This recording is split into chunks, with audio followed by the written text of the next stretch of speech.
وقل رب أعوذ بك من همزات الشياطين وأعوذ بك رب أن يحضرون। বলুন, হে আমার পালনকর্তা, আমি শয়তানের প্ররোচনা থেকে আপনার আশ্রয় প্রার্থনা করি, এবং হে আমার পালনকর্তা, আমার নিকট তাদের উপস্থিতি থেকে আপনার আশ্রয় প্রার্থনা করি।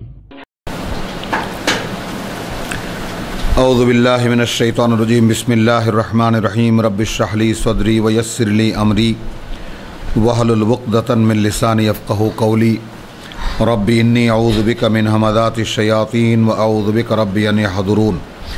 আউযু বিল্লাহি মিনাশ শাইতানির রাজীম। বিসমিল্লাহির রহমানির রহিম।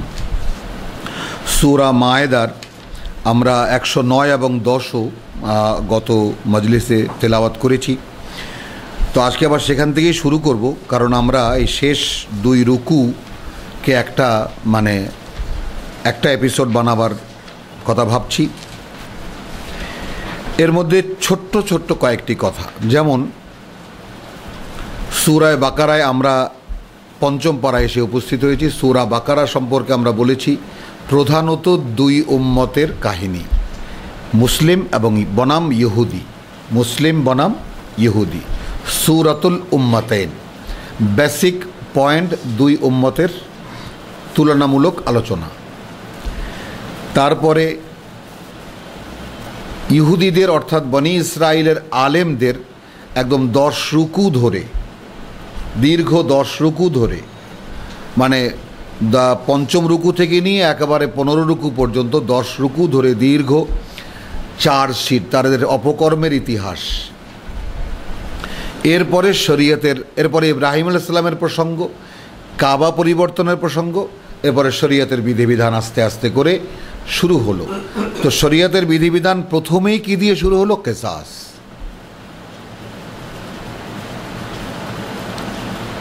হাতের বদলে হাত, নাকের বদলে নাক, দাঁতের বদলে দাঁত, জীবনের বদলে জীবন। কিসাস, সমান প্রতিঘাত, আঘাতের সমান প্রতিশোধমূলক প্রতিঘাত।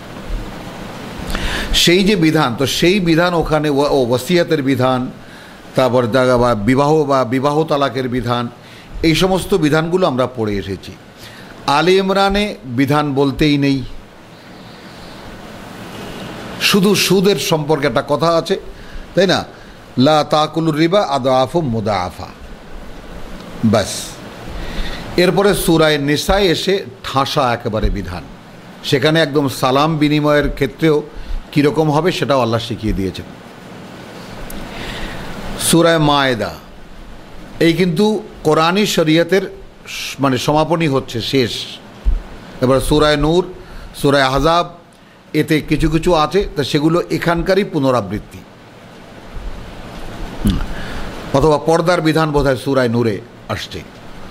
তো এই যে বিধানগুলো, সেই বিধান কিন্তু এখানে আমি সূরা মায়েদায় এসে যে কথাটা দেখালাম, যে সূরা আলে ইমরান কি হলো? সূরা আলে ইমরান নাসারা এবং মুসলিম, সেখানেও 2 উম্মতের কাহিনী। অর্থাৎ বাকারা ছিল ইহুদি বনাম মুসলিম, আর আলে ইমরান হলো মুসলিম বনাম নাসারা বা নাসারা বনাম মুসলিম।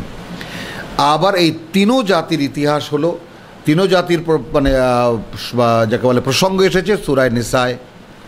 সেখানে মুনাফিকদের বিষয়টা প্রাধান্য পেয়েছে। মায়েদায় এসে আমরা এই সব কিছুর একটা উপসংহারও যেমন দেখতে পেলাম, কিন্তু আমি যেই বিষয়টা সূরা মায়েদা তেলাওয়াতের ক্ষেত্রে সবাইকে আমি অনুরোধ করেছি, যে সেটা হলো যে এখানে বিধান থাকার কথা ঠাসা, 120 আয়াতের এই সূরা, দীর্ঘ সূরা, কিন্তু সেখানে বিধান কয়খানা আমরা পেয়েছি? কতটুকু আমরা পেয়েছি? কিন্তু আমরা পেয়েছি এই বিধান দাতার যে ধারক যারা, অর্থাৎ আহবার, রুহবান, যারা দ্বীনি ওলামায়ে কেরাম এবং দ্বীনের নেতৃত্বে যারা থাকেন, যারা উলুল আমর যারা, তারা কি কি সমস্ত অপকর্ম করেছেন দ্বীনের দায়িত্ব নিয়ে, তারই ইতিহাস এখানে বেশিরভাগ। আচ্ছা, এখানে আয়াত 106তে এসে ইয়া আইয়ুহাল্লাযীনা আমানু শাহাদাতু বাইনিকুম ইযা হাদার আহাদাকুমুল মাউত, তোমাদের মধ্যে সাক্ষীর ব্যবস্থা করবে যখন কারো মৃত্যু উপস্থিত হয়। অর্থাৎ সূরা বাকারা যেভাবে ওসিয়তের কথাটা এসেছিল, সেইভাবে। তো আমরা যদি কোরআনে বিধিবিধান কটাকে আমরা গুনি, ইনশাআল্লাহ এর পরবর্তী তেলাওয়াতের সময় আমরা একদম গুনে গুনে আমরা শনাক্ত করে নেব যে কি কি মৌলিক বিধান আল্লাহ তাআলা কোরআনে দিয়েছেন। এবং আমি নিশ্চিত করে বলতে পারি, যদি আমরা এই কোরআনের বিধানসমূহকে নিশ্চিতে এক জায়গায় দাঁড় করিয়ে আমরা দেখি বা দেখাতে পারি, তাহলে এটা পরিষ্কার হয়ে যাবে যে তার উপরে ভিত্তি করে যদি কোনো মানুষের সমাজ কায়েম হয়, তাই না? যেমন একটা বিল্ডিং যদি তার মূল কাঠামোর উপরে পিলার এবং ছাদ, এটার ব্যাপারে যদি একদম নিখুঁত বিজ্ঞান অনুযায়ী বা অর্থাৎ বিল্ডিং কোড অনুযায়ী যা যা করণীয় সে অনুযায়ী যদি এগুলো করা হয়, এরপরে বেড়া কী দিয়ে দিল, রং কিভাবে করলো, পলেস্তারা করলো কি করলো না, জালনা কাঠের হলো কি গ্রিল হলো, এই সমস্ত কোশ্চেন আদৌ নেই। এবং আমার কেন যেন মনে হয় যে আল্লাহর দ্বীনের বিষয়টা আল্লাহ মানুষকে, যেহেতু ওই যে বললাম যে আমি খেলাফতের তত্ত্বে বিশ্বাসী, মানুষ আল্লাহর খলিফা।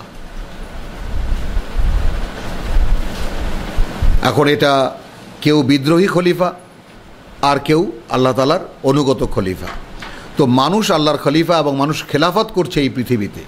এই বিষয়টাকে যদি আমরা মাথায় রাখি, তাহলে মালিকের পক্ষ থেকে বা মূল কর্তার পক্ষ থেকে খলিফাকে দেওয়া হয় মূল নীতি, গাইডলাইন, এই কাজটা করবা। যেমন আমাকে যদি কেউ চট্টগ্রাম পাঠায় একটা কাজ করার জন্য, সেখানে গিয়ে আমি টেম্পোতে চড়বো না, রিক্সায় চড়বো না, ট্যাক্সিতে চড়বো, তাই না, সেটা সম্পর্কে মালিকের কোনো গাইডেন্স থাকে না। বা সেখানে গিয়ে আমি কোন হোটেলে খাবো, কী করব, এগুলো সম্পর্কে মালিকের কোনো গাইডেন্স থাকে না। মালিকের থাকে চট্টগ্রামে গিয়ে তুমি মূল কাজটা করে চলে আসবে।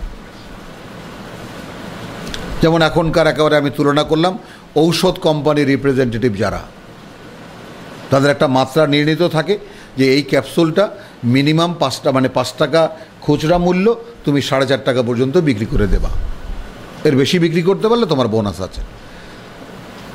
একটা দৌড়াবার জায়গা থাকে তার, অর্থাৎ 4.5 টাকা থেকে 5 টাকা পর্যন্ত একটা মুভমেন্টের জায়গা থাকে। তো খলিফাদের ক্ষেত্রেও এরকম একটা মুভমেন্টের জায়গা, মানে দিন পালনের ক্ষেত্রে ইচ্ছার যে অভিব্যক্তির যে প্রকাশের যে বিভিন্নতা, এই ক্ষেত্রে আমি কোনো সন্দেহ পোষণ করি না। এবং আমি ব্যক্তিগতভাবে এই ব্যাপারে আমি কোনো আপত্তি বা এই ব্যাপারে আমি কোনো গ্রুপিং বা ফেরকাবাজির ব্যাপারে আমার ঘোরতর বিরোধিতা আছে। আমরা শেষ করব সূরা মায়েদা। বিসমিল্লাহির রহমানির রহিম, সূরা 109 থেকে শুরু করছি। ইয়াউমা ইয়াজমাউল্লাহুর রাসূল, যেই দিন রসুলগণকে জমায়েত করা হবে।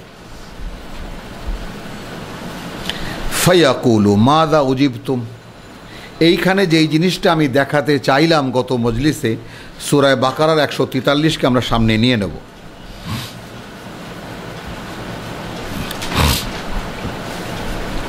রসুল সাল্লাল্লাহু আলাইহি সাল্লামকে মক্কা থেকে মদিনায় হিজরত করিয়ে 16-17 মাস ইহুদি নাসারাদের কিবলা বাইতুল মাকদাসের দিকে ফিরিয়ে নামাজ পড়িয়ে আল্লাহ রাব্বুল আলামিন যেই পরিকল্পনাটা করলেন, এরপরে দেখা গেল তার কাবা অর্থাৎ কেবলা কাবা মানে মক্কার দিকে ফিরিয়ে দিলেন।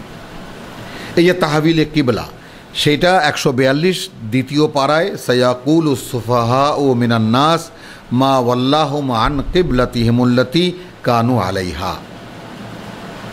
সুফাহা এখানে বলা হয়েছে ইহুদি আলেমদেরকে, যে তারা যে কেবলার উপরে ছিল, কিসে তাদেরকে সেখান থেকে ফিরিয়ে দিল। এই তো কেবলা পরিবর্তন করে দেওয়ার পরে এখন রসুল এবং তদীয় সঙ্গীরা,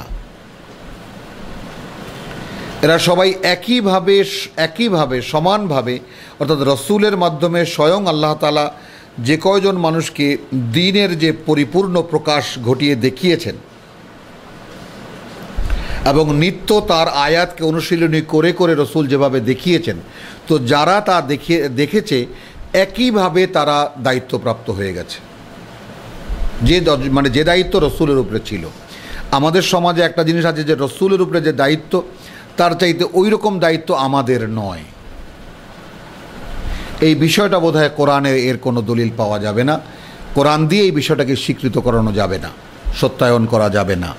কারণ কোরআন বলছে যে এই সূরা বাকারার শেষে বলছে আমানা রাসূলু বিমা উনজিলা ইলাইহি মির রাব্বিহি ওয়াল মুমিনুন। 285 নম্বর আয়াতে, যে রসুল ও ঈমান এনেছেন যা নাজিল করা হয়েছে তার প্রতি তার প্রতিপালকের পক্ষ থেকে, এবং তারাও যারা বিশ্বাস করেছে সেই কথা। তাহলে এইখানে রসুলকে এবং যারা রসুলের মুখে, রসুলের জবানিতে আল্লাহর বাণী শুনে যারা সমানভাবে বিশ্বাস করেছে তাদেরকে এক কাতারে আল্লাহ দাঁড় করিয়েছেন।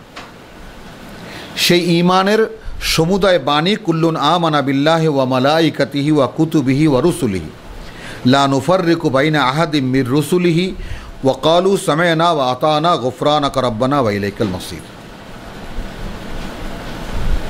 হলো এই যে মানে রসুলের সঙ্গে যারা ঈমান এনেছে তারা ওই একইভাবে দায়িত্বপ্রাপ্ত, সেই কথাটা এসেছে 143-এ, ওয়া কাযালিকা জাআলনাকুম উম্মাতান ওয়াসাত। কেবলা পরিবর্তন মানে একেবারে সেই রাজার মুকুট পরিয়ে দেওয়া, অভিষেক হওয়া রাজার, যে তোমরা এখন পুরনো উম্মত এখন বাদ, সেই জায়গায় এখন তোমাদেরকে অভিষেক করানো হলো। প্রায় 2000 বছর পর্যন্ত বনী ইসরায়েল যে দায়িত্বে ছিল, সে দায়িত্ব থেকে তাদেরকে অপসারণ করে তোমাদেরকে সে দায়িত্ব দেওয়া হলো।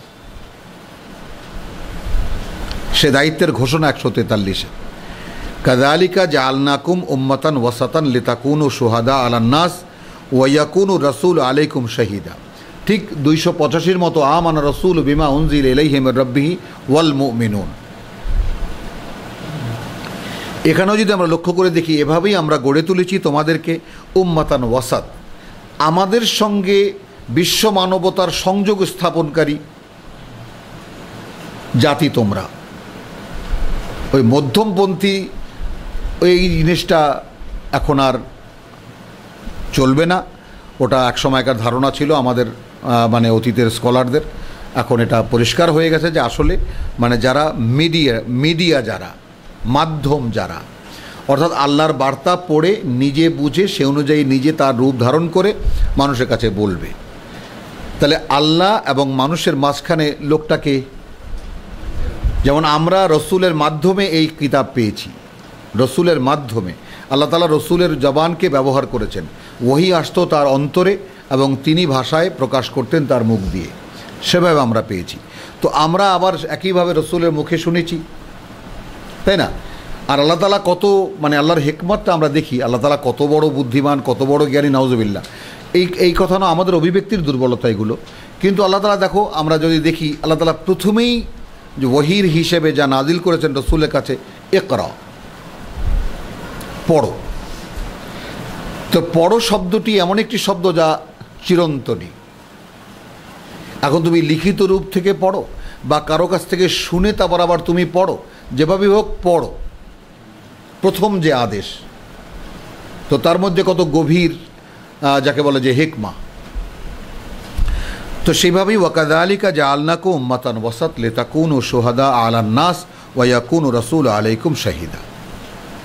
এভাবেই গড়ে তুলেছি আমরা তোমাদেরকে, আমাদের সঙ্গে মধ্যস্থতাকারী একটি উম্মত, যেন তোমরা সাক্ষী হতে পারো, সাক্ষীদাতা হতে পারো মানুষের উপরে।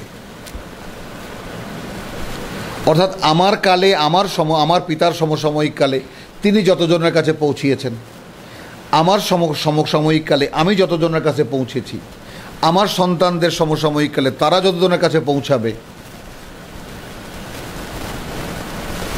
বোঝা গেল কথাটা? আবার এখান থেকেই আবার বেরিয়ে আসবে জালেম, আবার দেখা যাবে 1 পুরুষ 2 পুরুষ 3 পুরুষ একবারে নীল, কিছুই নেই, সব জালেম হয়ে গেছে। 4র্থ পুরুষে এসে কেউ একজন বেরিয়ে এসেছে। মানে ইব্রাহিমী বংশধারায় যে দ্বীনের দাওয়াতের যে সিলসিলা, তাই না, ইব্রাহিম আলাইহিস সালামের এই যে প্রার্থনা, তাই না, রব্বানা ওয়াজআলনা মুসলিমাইন লাকা 128-এ, ওয়া মিন যুররিয়াতিনা উম্মাতান মুসলিমাতান লাকা। আর আমার বংশধারার মধ্যে একদল মানুষ এমন যারা তোমার প্রতি অনুগত, সম্পূর্ণ সমর্পিত। বোঝা গেল কথাটা?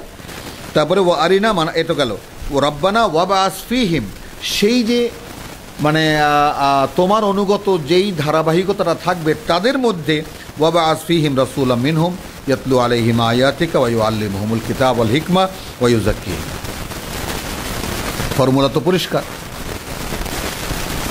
সেইটারই এখানে ঘোষণা আসতেছে, ওয়াকাযালিকা জাআলনাকুম উম্মাতান ওয়াসাত লিতাকুনু শুহাদা আলান নাস ওয়া ইয়াকুনু রাসূলু আলাইকুম শাহীদা। তাহলে রসুল যেইভাবে, তাই না, যেইভাবে আল্লাহ তাআলা তাকে ঘোষণা করেছেন, যেভাবে বলেছেন যে সূরায়ে তওবায়ও আছে, সূরায়ে জুমায় আছে, সূরায়ে সফেও আছে, তাই না, হুয়াল্লাযী আরসালা রাসূলাহু বিল হুদা ওয়া দীনিল হক লিইয়ুযহিরাহু আলাদ-দীনি কুল্লিহি, আলাদ-দীনি কুল্লিহি। আরসালা রাসূলাহু বিল হুদা, তো আল হুদা কিতাব, ওয়া দীনিল হক, দীনিল হক ওই কিতাব, আল্লাহ তাআলার মনোনীত জীবনযাপন পদ্ধতি এই কিতাবের মধ্যে সীমাবদ্ধ। লিইয়ুযহিরাহু আলা আদ-দীনি কুল্লিহি, যেন প্রকাশ করে দেখাতে পারেন সম্পূর্ণ দিনের উপরে তাকে। এজন্য তিনি রসুলকে পাঠিয়েছেন ওই সকল দিনের উপরে বিজয়ী করতে। এগুলো ছিল এক সময়, এ সমস্ত সবাই স্কলাররা আমাদের এই সমস্ত তর্জমাই ছিল, কিন্তু ওই বিষয়টা শেষ পর্যন্ত মানে থেকে না আর কি। এখনকার রিসার্চ এগুলো সব একসময় একটা ধারণা ছিল, এখন এটা স্পষ্ট হয়ে গেছে যে না, রসুলকে পরিপূর্ণ কিতাব তার অবয়বে ফুটিয়ে তোলার জন্যই রসুলকে পাঠানো হয়েছিল সর্বশেষ মুহাম্মদ সাল্লাল্লাহু আলাইহি ওয়াসাল্লাম। এখন আমরা শেষ পর্যায়ে এসেছি সূরা মায়েদা। আবারও স্মরণ করে দিই, নিসা এবং মায়েদার ভাষা আল্লাহর কোরআনী শরিয়াত। কিন্তু এখানে উপসংহারে কি কথাটা আসে যে ইয়াউমা ইয়াজমাউল্লাহুর রাসূলু ফায়াকুলু মাযা উজিবতুম ক্বালু লা ইলমা লানা। এখানে একটা রেফারেন্স আমি দেইনি, সেটা হলো সূরা নিসার একটা রেফারেন্স আমি দেইনি, অর্থাৎ আমাদের বিগত সব সূরাগুলো এর সঙ্গে সংযুক্ত।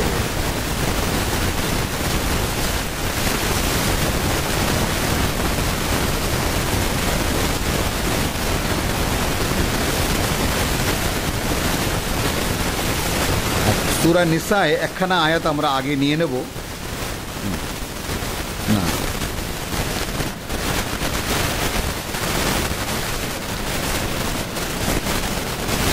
এখানে একখানা আয়াত আমরা দেখব।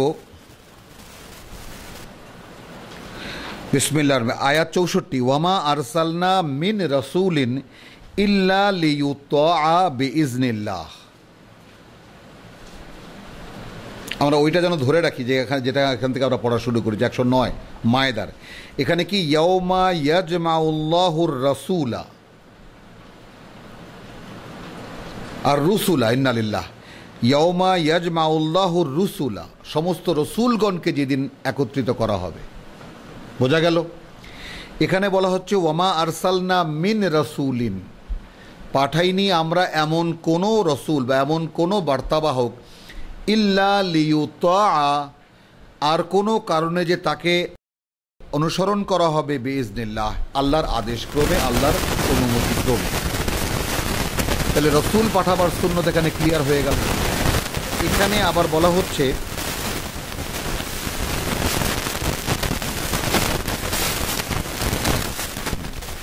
আয়াত 136 ওই সূরা নিসা, ইয়া আইয়ুহাল্লাযীনা আমানু আমিনু,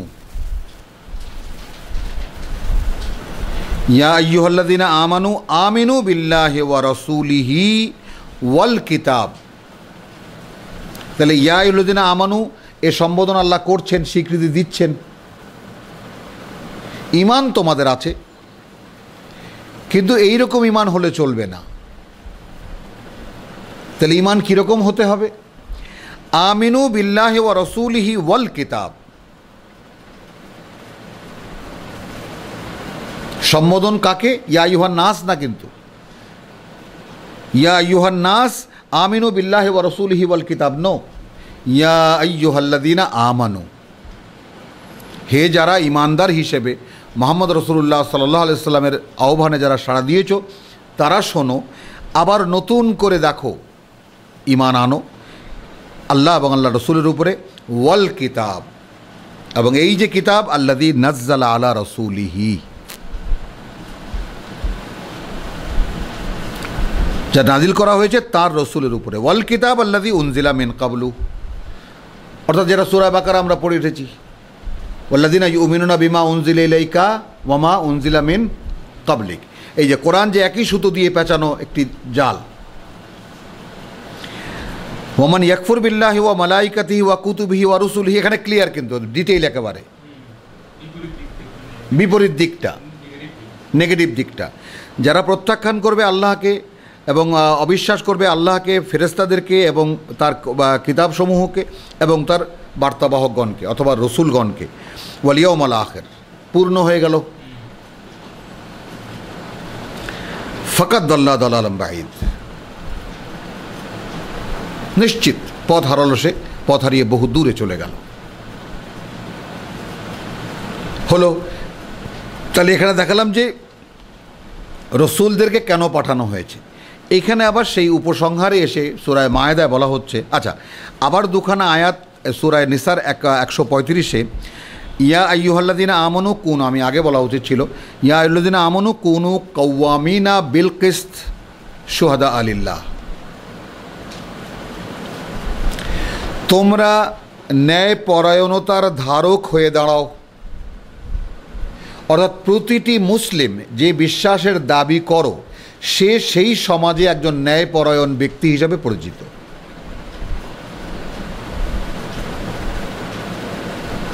যে কোনো অর্থে। তাহলে কি হবে? শুহাদা আলিল্লাহ, তাহলে তোমরা যে আল্লাহর মানুষ তার সাক্ষী দেওয়া হবে। এখানে কি বলা হয়েছে? ওয়ালাউ আলা আনফুসিকুম, যদি তা তোমাদের নিজেদের বিরুদ্ধেও যায়।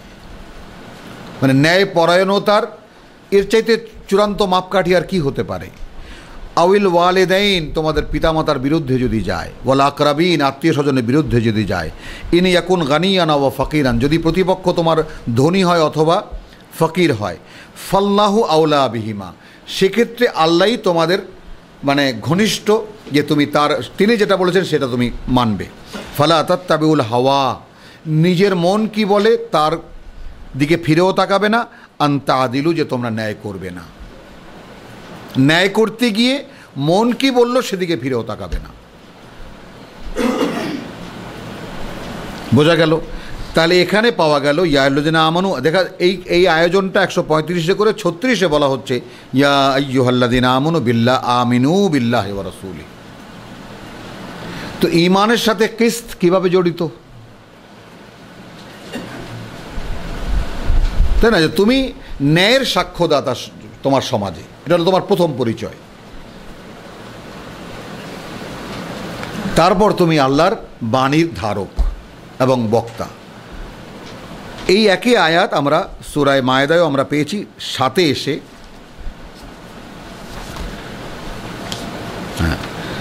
সেখানে পেয়েছি 8-এ এসে ইয়া আইয়ুহাল্লাযিনা আমানু কুনু কাওয়ামিনা লিল্লাহ। এখানে একটু একটা শব্দ উল্টানো, সূরা মায়েদারই 8, হে বিশ্বাসীরা তোমরা হয়ে দাঁড়াও, তাই না, মানে আল্লাহর পক্ষের লোক শুহাদা বিল কিসত, এটাই ন্যায়ের সাক্ষ্যদান। তার মানে আমি কি সর্বাংশে সর্বান্তকরণে আল্লাহর একজন সাক্ষ্যদাতা হতে পেরেছি? মানে আমি যে তর্জমাটা করলাম, হুয়াল্লাযী আরসালা রাসূলাহু বিল হুদা ওয়া দীনিল হক লিইয়ুযহিরাহু আলা আদ-দীনি কুল্লিহি, এই যে সম্পূর্ণ দিন আল্লাহ তাআলা, তাই না, দুই মলাটের মাঝখানে লিখিত রূপে রেখে দিয়েছেন, এর সম্পূর্ণটার উপরে মুহাম্মদকে প্রকাশ করে দেখাতেই তিনি তাকে পাঠিয়েছেন। বোঝা গেল? তাহলে তিনি, আমরা দেখি তার জীবনীতে ঐতিহাসিক সূত্র থেকে আমরা যেটা পাই, তিনি as-সাদিক আল-আমিন ছিলেন। কখন? ওহী প্রাপ্তির আগে ছিলেন কিনা এটা সার্বজনীন, একেবারে ইহুদি খ্রিস্টান সমস্ত ইতিহাসে মুহাম্মদ একজন ন্যায়পরায়ণ ব্যক্তি ছিলেন। এর মধ্যে কারো কোনো ধরনের কোনো আপত্তি বা প্রশ্ন নেই। এখন আমরা তো সেরকম অতীত জীবনে ছিলাম না, কারণ যেহেতু বিকৃত মুসলিম আমরা, তাহলে এখন আমাদের জীবনে ওই পরিচ্ছন্নতা কাওয়ামুনা বিল কিসত কী করে হবে? এখন যদি আমরা সমুদয় কোরআনকে নিজের মধ্যে আত্মস্থ করতে পারি এবং নিজে তা অনুশীলন করে প্রকাশ করতে পারি, তাহলে সমস্ত গুণগুলো আল্লাহ ভিতরে দিয়ে দেবেন।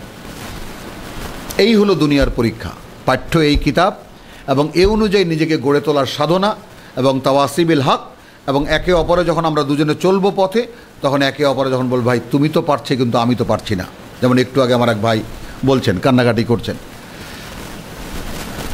যে বুঝতেছি সত্য কোনটা, কিন্তু করতে তো পারছি না। তো এই যে বিষয়টা, তাহলে এখানে ইসলামের সবচেয়ে বড় যে বিষয়টা, যে মানুষের কোনো কৈফিয়ত নাই কিয়ামতের দিন দাঁড়িয়ে, সেটা হলো যে সামাজিকভাবে আমরা কে কী করতে পারলাম আর না পারলাম, তার চাইতে বড় কথা ব্যক্তিগত পর্যায়ে আমি কি করতে পারলাম। আর এই ব্যক্তিগত পর্যায়ে নিয়ে যাওয়া হয়েছে বেশি বেশি নফল নামাজ, বেশি বেশি তসবিহ তাহলিল, বেশি বেশি কাপড় চোপড় পড়া, বেশি বেশি ইবাদতবন্দি করা, তাহাজ্জুদ পড়া, এগুলো সব পরের কাহিনী। ব্যক্তিগত পর্যায়ের প্রথম কোর্স হলো কিতাবকে আগে বোঝো, কিতাবকে আগে সমুদায় আত্মস্থ করো। এবং এর জন্য দলিল হিসাবে আমি সামনে রাখি যে 3 বছর 4 বছরের বাচ্চাও এই কিতাব মুখস্থ করতে পারে। প্রত্যেককে বারবার করে বলছি কেন পারে, আমরা যেন নতুন করে ভেবে দেখি যে এই কিতাবখানা কেন মুখস্থ হয় মানুষের মানে শিশুর, মানব শিশুর।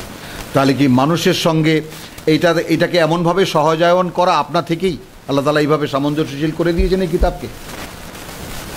তো আজকে আমার কাছে এখন মনে হচ্ছে যে এই কিতাব যদি আমার মুখস্থ থাকতো শৈশবে, তাহলে এখন আমি যতটুকু বুঝি আরও অনেক বেশি বোঝার পেছনে আমি সময় দিতে পারতাম।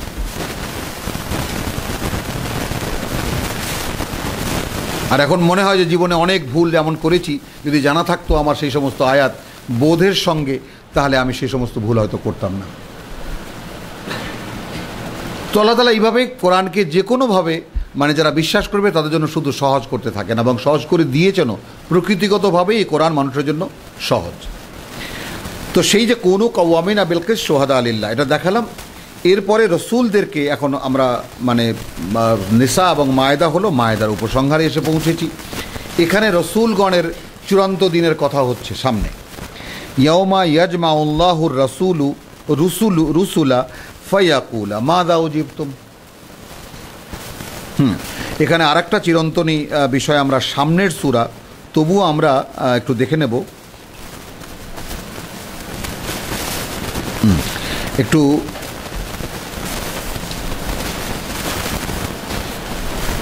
সূরা আরাফের 6, এও মাক্কি সূরা। সেখানে মানে যেহেতু এর আগে, এ তো মাদানী সূরা মায়েদা, 7ম হিজরি 8ম হিজরির ব্যাপার এটা। আর এখানে আগে ফালা নাস আলান্নাল্লাযীনা উরসিলা ইলাইহিম ওয়ালা নাস আলান্নাল মুরসালিন। দেখলাম 7-এর 6, সূরা 7 আয়াত 6।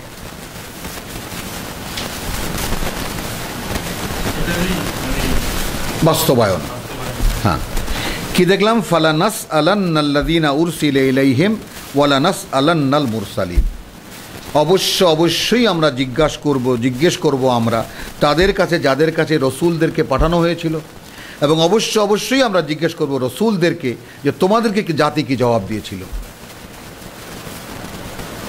বোঝা গেল? এইটা আল্লাহর সুন্নত। ওয়ালান তাজিদা লিসুন্নাতিল্লাহি তাবদীলা ওয়ালান তাজিদা লিসুন্নাতিল্লাহি তাহওয়ীলা। তো সেই সুন্নতের এখন বাস্তবায়ন হচ্ছে কিয়ামতের দিন। সমস্ত রসুলদেরকে দাঁড়িয়ে জিজ্ঞেস করা হয়েছে মাযা উজিবতুম, কি জবাব দেওয়া হয়েছিল তোমাদেরকে? ক্বালু লা ইলমা লানা। এখানে আমার যতটুকু বুঝে আসে যে রসুলরা তাদের প্রত্যক্ষ যে ব্যাপারগুলো, তা তো প্রতিনিয়তই সকাল বিকাল রিপোর্ট যেতে থাকতো আল্লাহর কাছে, তাই না? তো তারা হয়তো সেই উপস্থিতির ব্যাপারটা এড়িয়ে গিয়ে তারা বলবেন, তারা যখন চলে এসেছিলেন সমাজ থেকে, আল্লাহ যখন তাদেরকে প্রত্যাহার করেছিলেন, তার পরের কাহিনী বলছেন যে লা ইলমা লানা ইন্নাকা আনতাল আল্লামুল গুয়ুব, তাই না? আমাদের কাছে যা কিছু গায়েব তার আল্লাম তো আপনি, তার জানতা তো আপনি। ইয ক্বাল আল্লাহু ইয়া ঈসা। এবার একজনের ব্যাপারে আসলেন। তাহলে রসুলগণকে যখন আল্লাহ জিজ্ঞেস করবেন যে জাতি, যার জাতি, তোমার জাতি তোমাকে কি জবাব দিয়েছিল, তখন রসুলগণ এড়িয়ে যাবেন, বলবেন যে আমাদের তো জানা নেই, আপনি সব জানেন বা তুমি সব জানো হে প্রভু। এবার একজনের ব্যাপারে আসছে। ইয ক্বাল আল্লাহু ইয়া ঈসা ইবনা মারইয়াম। হে মরিয়াম পুত্র ঈসা, যখন আল্লাহ বলবেন হে মরিয়াম পুত্র ঈসা, উযকুর নেমাতি আলাইকা ওয়া আলা ওয়ালিদাতিকা, একটু স্মরণ করো কি কি অনুগ্রহ ছিল তোমার উপরে এবং তোমার মায়ের উপরে। ইদ আইয়াদতুকা বিরূহিল কুদুস, যখন সার্বক্ষণিক সঙ্গ দিয়েছিলাম আমি তোমার রুহুল কুদুস বা পবিত্র আত্মা অথবা জিব্রাইল আমিনকে দিয়ে, তুকাল্লিমুন নাসা ফিল মাহদি ওয়া কাহলান, তুমি কথা বলতে মানুষের সাথে মায়ের কোলে থেকেও এবং মানে পূর্ণ বয়সেও। ওয়াইদ আল্লাম তুকাল কিতাব, আর তারপর যখন আমি শেখালাম তোমাকে কিতাব, ওয়াল হিকমা, এবং কিতাবের পেছনের জ্ঞান অর্থাৎ দর্শন, ফিলসফি, অর্থাৎ তওরাত এবং ইনজিল। তওরাত কিতাব লিখিত বিধিবিধান এবং ইনজিল সে বিধিবিধানের অ্যানালাইসিস, কেন কী জন্য দেওয়া হয়েছে তাই। ওয়াইজ তখলুকু মিনাত তিনে কাহাইয়াতিত তৈর, যখন তুমি বানাতে কাদা দিয়ে একটা পাখির আকৃতি, ফাতান ফুকু ফিহা, এবং ফুঁকে দিতে তার মধ্যে, ফাতাকুনা তৈরান বে ইজনি, তারপর সেটা উড়ন্ত পাখি হয়ে যেত বা পাখি হয়ে যেত আমার ইচ্ছাতে। ওয়াতুবরিউল আকমাহা ওয়াল আবরাসা বে ইজনি, ভালো করে দিতে তুমি জন্মান্ধ এবং কুষ্ঠরোগীকে আমার ইচ্ছা অনুযায়ী। ওয়াইজ তুখরুজুল মাউতা বে ইজনি, যখন মৃতকে জীবিত করতে সেটাও আমার ইচ্ছাতেই। ওয়াইদ কাফাফতু বনি ইসরাইল, যখন আমি গুটিয়ে রাখলাম বনি ইসরাইল আনকা তোমার থেকে, ইদ জি'তাহুম বিল বাইয়িনাত, যখন তুমি এসেছিলে তাদের কাছে সমস্ত প্রমাণ নিয়ে, ফাকাল আল্লাযীনা কাফারু, তখন তোমাকে যারা প্রত্যাখ্যান করছিল তারা বলেছিল, মিনহুম তাদের মধ্যে, ইন হাদা ইল্লা সিহরুম মুবিন, এ নয় আর কিছুই সুস্পষ্ট জাদু। সেই কন্টিনিউশন চলছে, তাই না? আমরা নেয়ামতের কথাগুলো আমি রিপিট করলাম এই জন্য যেন আমাদের স্মরণে থাকে। এখানে যুক্ত হবে 111 থেকে আমাদের আজকের পড়া, ওয়াইদ আওহাইতু ইলাল হাওয়ারিয়িন আন আমিনু বি ওয়া বি রাসূলি। এই জায়গায় আসলে মানে এতটাই বুকটা খুলে যায়, এতটাই সাহস বেড়ে যায়, এতটাই আশা জাগে, যা আমি তো মানে আমার ভাষা নাই ব্যক্ত করা,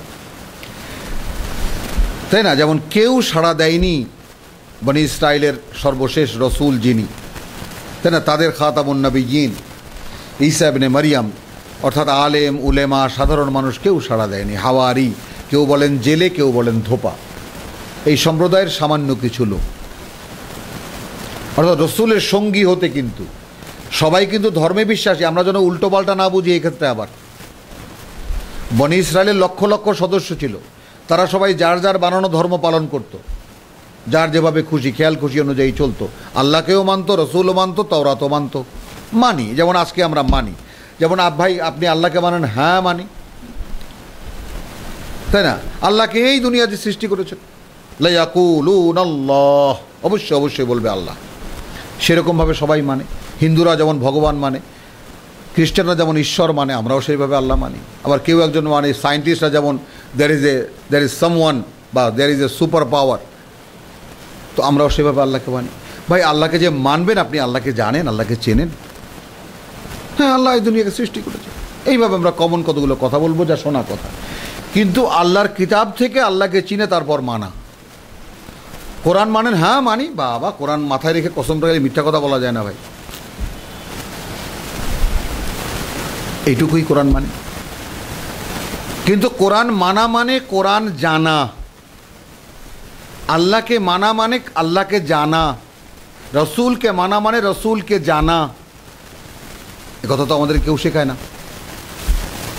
এই সব কিছুর ফেরেশতাদেরকে বিশ্বাস করা মানে ফেরেশতাদেরকে জানা, তাদের ভূমিকায় পৃথিবীতে সৃষ্টি জগতে কোথায় কিভাবে আছে, তাই না?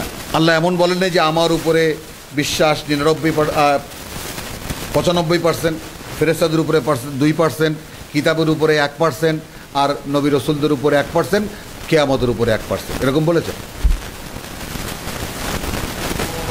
আমানতু বিল্লাহি ওয়া মালাইকাতিহি ওয়া কুতুবিহি ওয়া রুসুলিহি ওয়া বিল ইয়াউমিল আখির।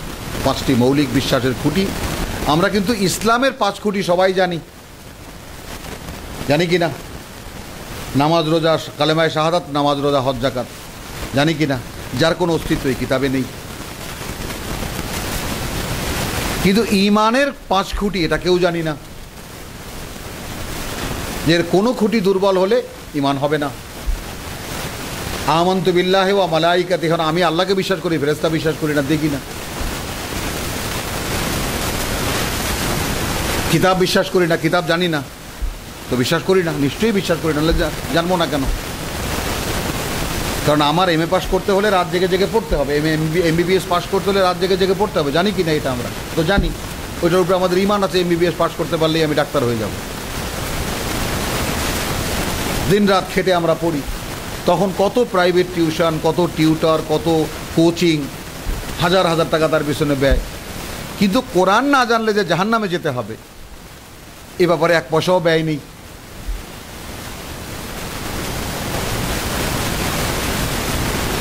আছে কোনো ব্যয় নেই, এ ব্যাপারে কোনো ভয়ও নেই। অর্থাৎ আমরা এই শুধু আল্লাহকে বিশ্বাস করি, এটা মৌখিক একটা কথা ছাড়া আমাদের ভিতরে আর কোনো কিছুই নেই। আজকে যেন কে বলতে, ও কাদের সিদ্দিকী বোধহয় আজকে লিখতেছিল ঈমান নেই আমাদের। হ্যাঁ, আজকে ব্যাপারে যাই হোক। তো এখানে এই যে ওয়াইদ আওহাইতু ইলাল হাওয়ারিয়িন, এই আশা জাগার কথাটা কেন বললাম? যে ঈসা আলাইহিস সালাম যখন ডাক দিলেন, যখন সমাজ তাকে নিল না, তখন তিনি খোলা ডাক দিলেন, মান আনসারি ইলাল্লাহ। আমরা যেন লক্ষ্য করি, এর আগে সমস্ত কথা, এটাও আমরা সূরা সফে একটু দেখে নেই, তাহলে আমাদের জিনিসটা বুঝে আসবে।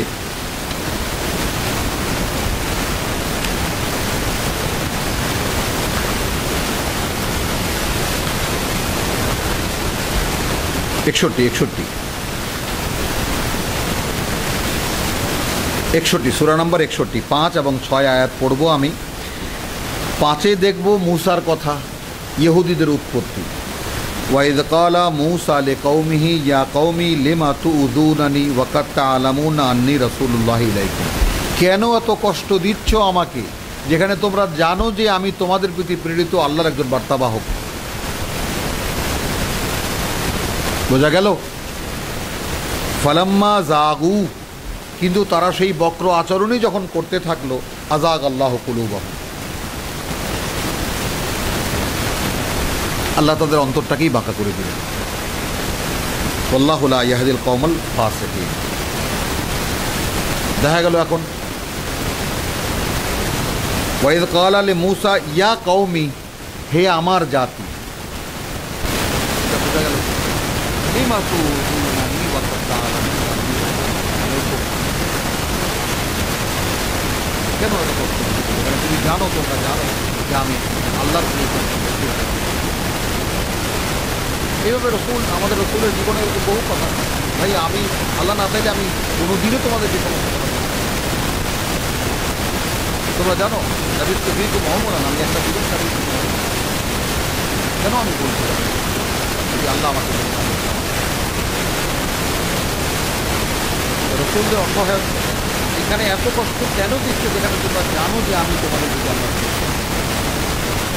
পরে শাস্তি কি হলো? রসুল উপস্থিত, তার কথা জাতি গ্রাহ্য করছে। বোঝা গেল? এখন বলছেন যখন সেই বক্র আচরণই করতে থাকলো তারা রসুল উপস্থিতির পরেও, সেই সময় ওই দেখলাম যে শাস্তি এর আগে কী হতো, রসুলকে অস্বীকার করলে জাতি ধ্বংস করে দেওয়া হতো। তাহলে ইহুদিদেরকেও যে মানে যাকে বলে কি প্রাকারান্তরে ধ্বংস করে দেওয়া হয়েছে, যেহেতু বেঁচে তারা থাকবে, আযাগ আল্লাহু কুলুবাহুম, সম্পূর্ণ। বোঝা গেল?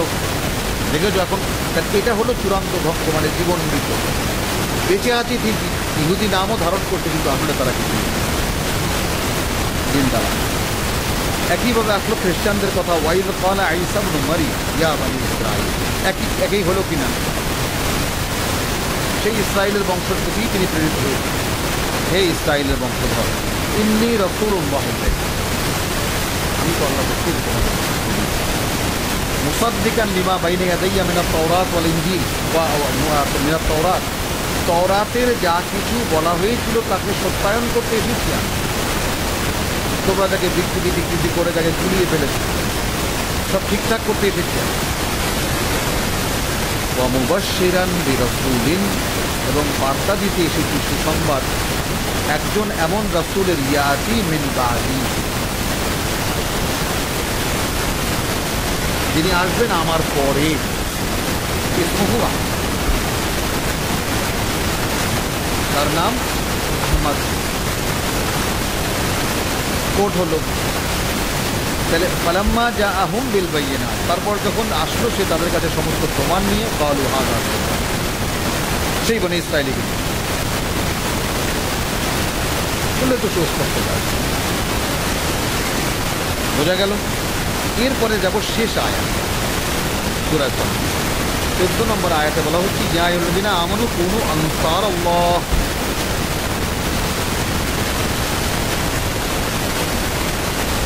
রাসূলের উম্মতকে বলা হলো,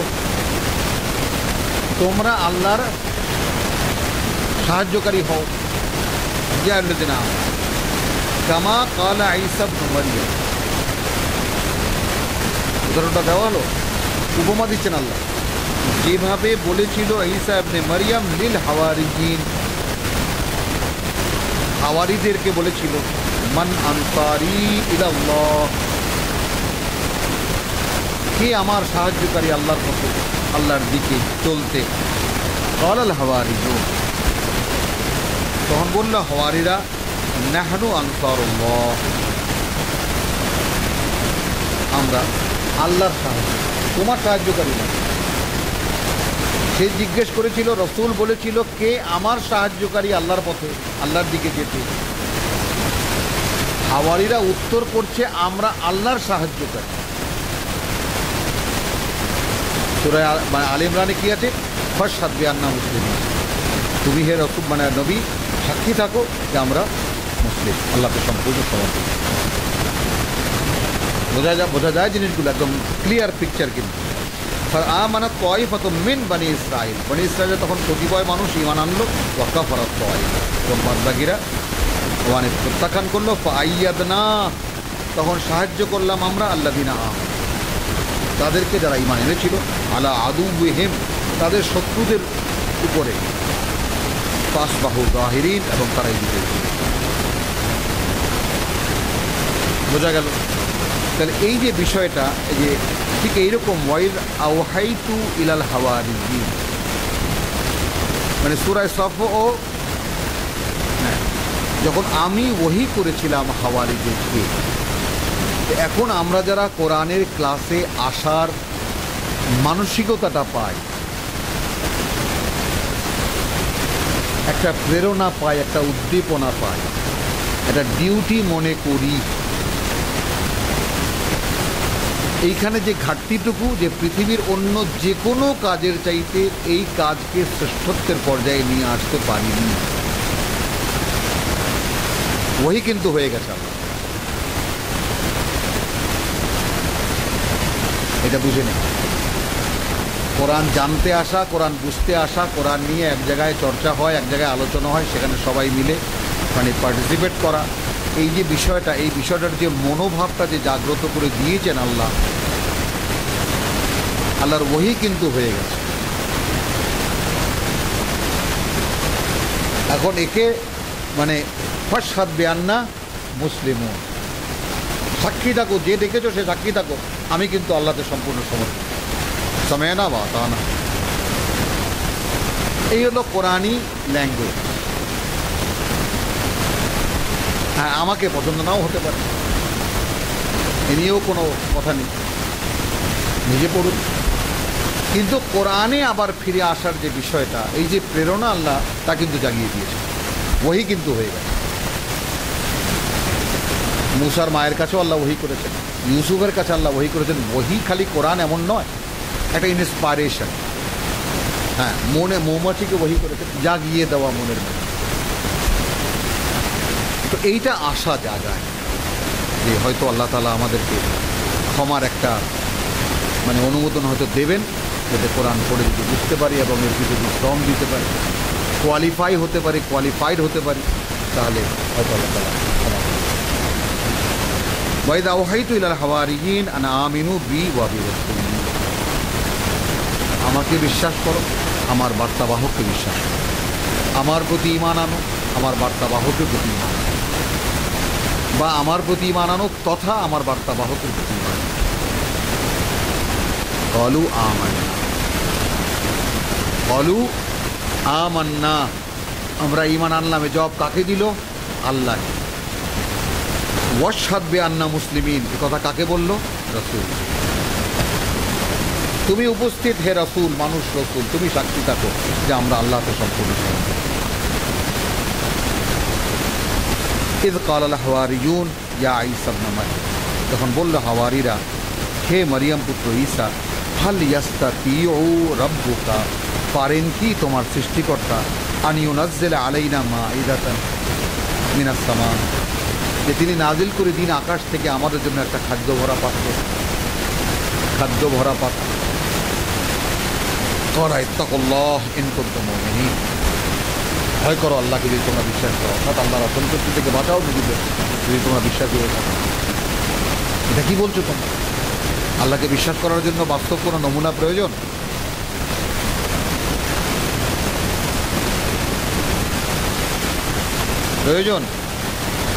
ইত্তাকুল্লাহ, রাসূল বলেন, কেঁপে উঠেছে রাসূল। কিন্তু কি বলছে বান্দা, কি বলছে? কালু নুরিদু আন নাকুলা মিনহা, আমরা চেয়েছিলাম যে খাবো সেখান থেকে। ওয়া তাতমাইন্না কুলুবুনা, এবং পরিতৃপ্ত করব আমাদের অন্তরগুলো। ওয়া না'লামা আন কাদ সাদাক্তানা, এবং যে জেনে নিতাম যে তুমি সত্যিই আমাদের কাছে সত্য কথা বলছো।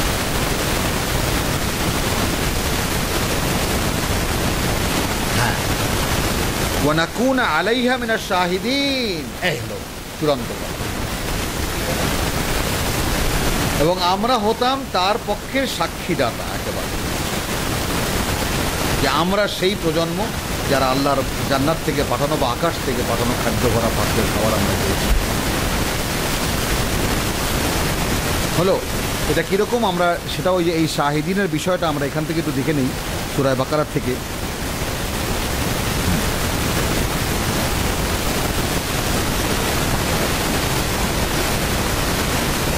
এখানে আমরা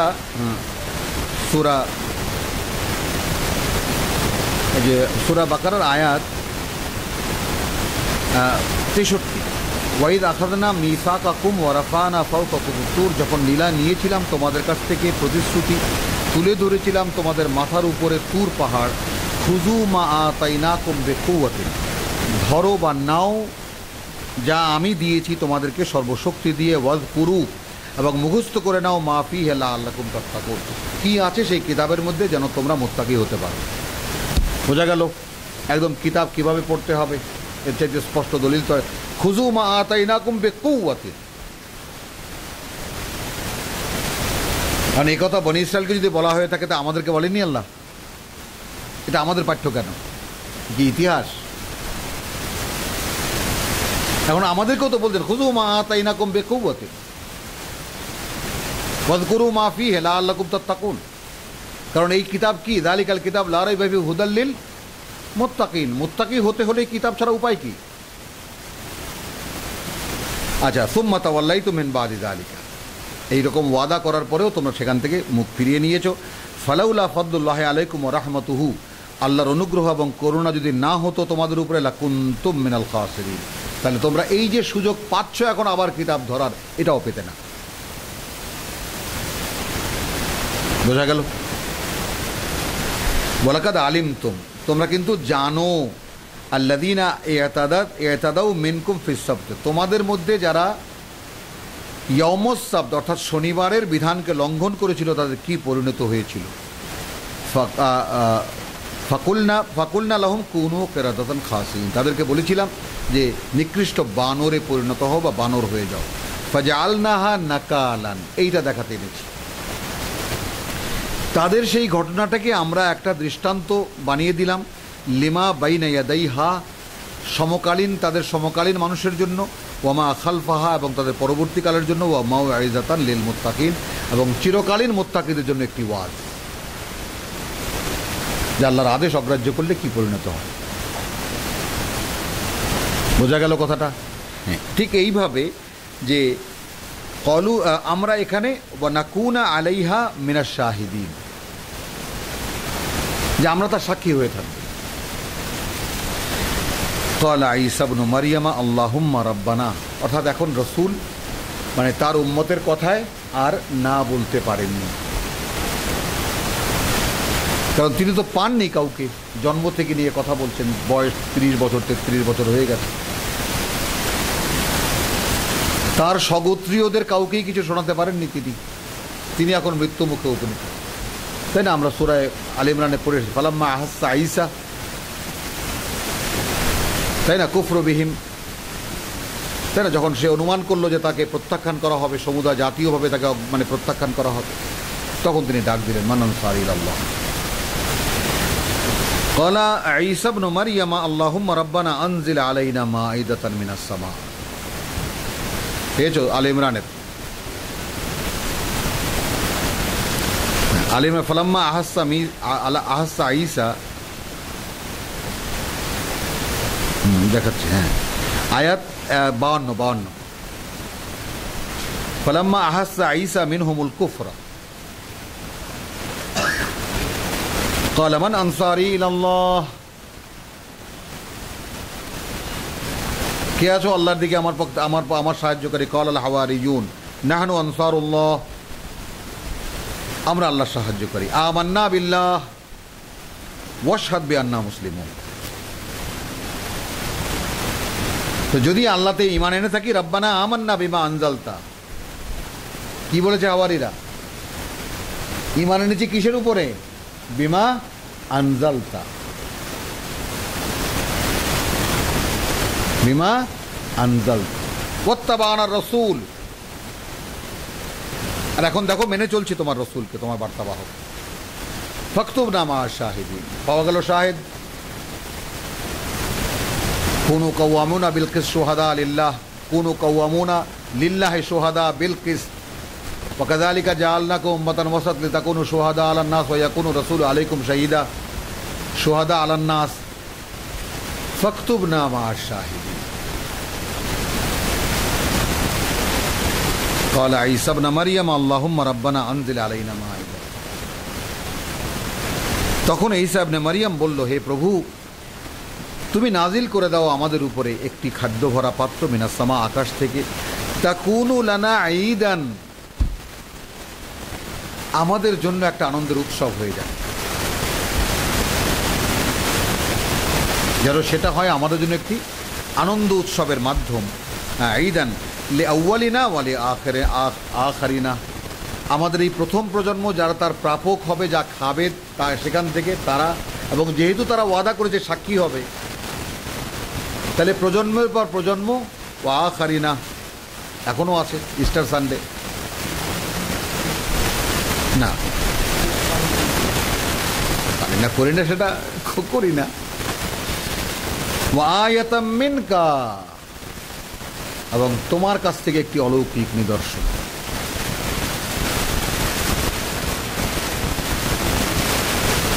দেখেছো?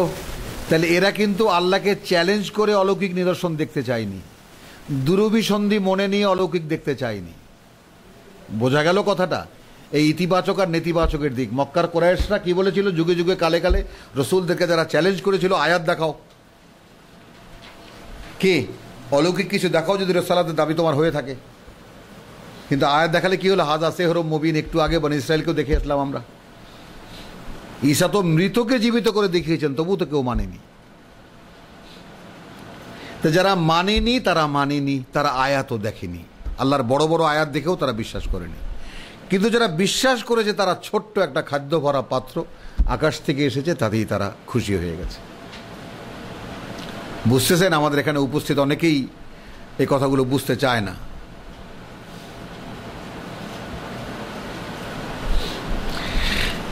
তাহলে ওয়া আখিরিনা আয়াতান মিনকা ওয়ারযুকনা ওয়া আনতা খায়রুর রাযিকিন, এই জীবিকা আমাদেরকে দাও, যেহেতু তুমি সর্বোত্তম জীবিকা দাতা। ক্বাল আল্লাহ, এবার আল্লাহ বলছেন কি? ইন্নী মুনাজ্জিলুহা, আমি তো তা নাজিল করতে যাচ্ছি, আলাইকুম, তোমাদের উপরে। ফামান ইয়াকফুর বাদু মিনকুম,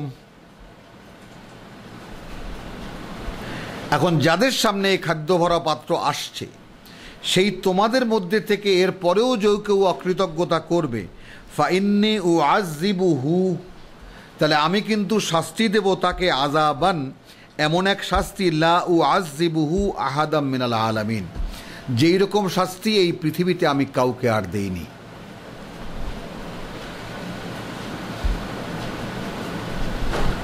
কেউ কি বলতে পারি এই শাস্তি কি? আছে এই কোরআনে। আমরা কিছুদিন আগেও তো জানতাম খ্রিস্টানরা এই পৃথিবীতে সর্বশ্রেষ্ঠ জাতি, অর্থাৎ সংখ্যার দিক থেকে জানতাম কি না? সমস্ত শক্তি বলতে তাদের কাছেই ছিল। পৃথিবীর আমেরিকা, ইংল্যান্ড, পাশ্চাত্য জগতের যত বড় বড় শক্তিধর দেশগুলো আছে, Europe, America, England, New Zealand, south Africa, এগুলো সব কি? জার্মানি, ইটালি, খ্রিস্টান না। জাপান, চায়নাগুলো বৌদ্ধ, কি খ্রিস্ট ধর্মাবলম্বী না? তো তাদের এখন অস্তিত্ব সংকটে পড়ে গেছে। তার মানে প্রজন্ম নেই, আল্লাহর অভিশাপ। আর দ্বিতীয় কথা হলো, যাদেরকে ইহুদিদের উপরে চড়িয়ে দিয়েছিলেন, যার ধারাবাহিকতার সর্বশেষ নমুনা হলো হিটলার ধরে ধরে মারত, 60 লক্ষ মেরেছিল জার্মানিতে। মেশিন উদ্ভাবন করেছিল মানুষ মারার জন্য। হ্যাঁ, এই ইহুদি মারার জন্য বেছে বেছে ইহুদি ধরে ধরে ট্রেন ভর্তি করে নিয়ে আসতো, গাড়ি ভর্তি করে নিয়ে আসতো, চুল দাড়ি কামিয়ে ওই চেম্বারে ঢুকিয়ে দিত, গ্যাস চেম্বারে মারত, এবং তারপর মেশিনের মধ্যে ঢুকিয়ে দিত, একদম সম্পূর্ণ জুস হয়ে বেরিয়ে যেত গোলে। এবং এত দুর্গন্ধ, সেই মানে ইতিহাসে বলে আর কি, এত দুর্গন্ধ, সেই এগুলো সব খেতে পাঠানো হতো বিভিন্ন জায়গায়, বলা হতো যেগুলো সব সার বানানো হয়েছে। তো সেই যে ইহুদি 60 লাখ মারা, সেইখান থেকে যে ইতিহাস শুরু হয়েছে, মুসলমানদেরও কিন্তু ওই রকম ইহুদিদের 10 গুণ হয়ে এসেছে প্রত্যেকটি আযাব। যা বনি ইসরায়েলের উপরে হয়েছে, একইভাবে বনি ইসমাইলের উপরে হয়েছে। এই একটি শাস্তি বাকি আছে, অর্থাৎ ইহুদি 60 লাখ মারা গেছে না, এখন তো আছে সামান্য কয়েকজন, কোটি খানেক সারা বিশ্বে হলো। আর মুসলিম সংখ্যা এখন খ্রিস্টানদেরকেও ছাড়িয়ে যায় ভাব, কারণ মুসলমান হতে তো কোনো কষ্ট লাগে না। হ্যাঁ,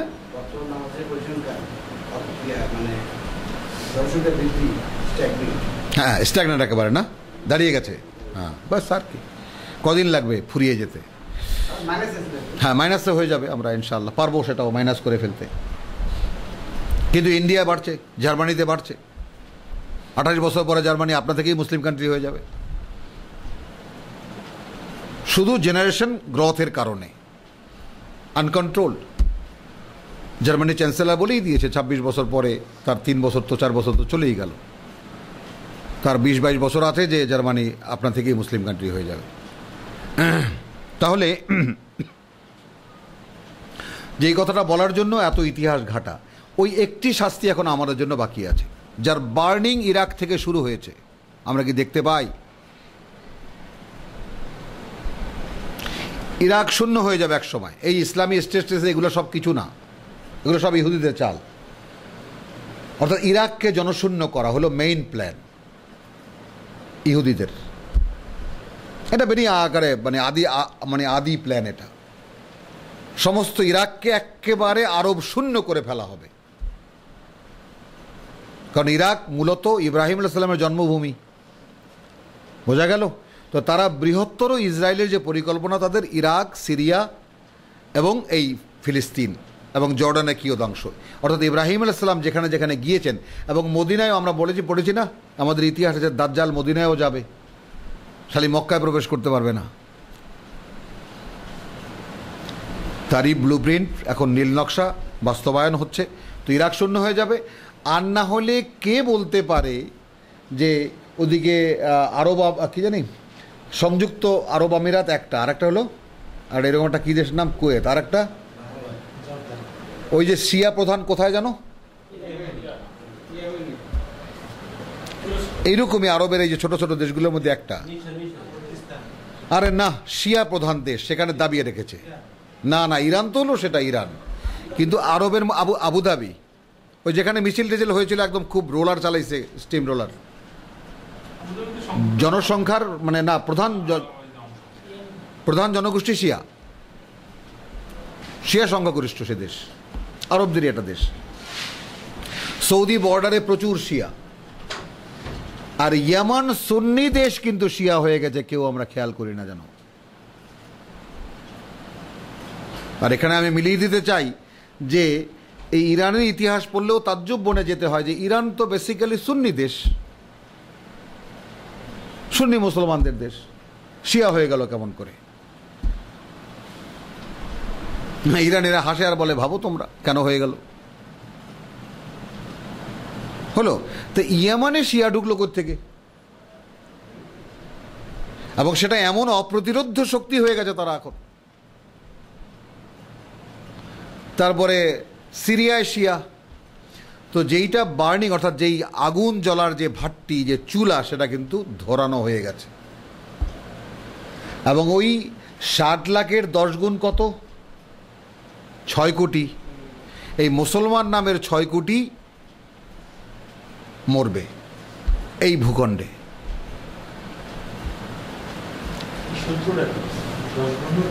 হ্যাঁ, দরগুন আমরা না ওয়াকাযালিকা জাআলনাকুম উম্মাতান ওয়াসাত লিতাকুনু শুহাদা আলান নাস ওয়া ইয়াকুনু রাসূলু আলাইকুম শাহীদা। তো ইহুদিদেরকে আমি এই পদমর্যাদা থেকে বাদ দিয়ে ইয়া বনি ইসরাঈল উযকুরু নি'মাতি আল্লাতী আনআমতু আলাইকুম ওয়া আউফু বিআহদি উফি বিআহদিকুম, কে বলেন?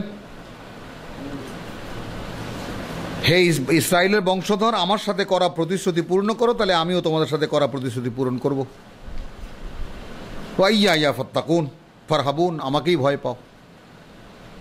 এরপরে আবার ইয়া বানি ইসরাঈল 47 বাকারা উযকুরু নি'মাতি আল্লাতী আনআমতু আলাইকুম ওয়া আন্নী ফাদ্দালতুকুম আলাল আলামিন। পৃথিবীর জগৎবাসীর উপরে শ্রেষ্ঠত্বের আসনে তোমাদেরকে বসিয়েছিলাম, সেখান থেকে নামিয়েই না আপনাকে বলা হলো ওয়াকাযালিকা জাআলনাকুম উম্মাতান ওয়াসাত লিতাকুনু শুহাদা আলান নাস ওয়া ইয়াকুনু রাসূলু আলাইকুম শাহীদা। দলিল কি? আপনার তাহবিলে কেবলা পরিবর্তন করে দেওয়া হয়েছে। এখন আপনি স্বতন্ত্র উম্মত, তাহলে ওদেরকে পদচ্যুত করে আপনাকে পদায়ন করা হলো। তো সেই যে আপনাকে যে মানুষের উপরে সাক্ষীদাতা হওয়ার জন্য রসুলের উম্মত গড়ে তোলা হয়েছিল, আপনি কি সেই কথা রেখেছেন?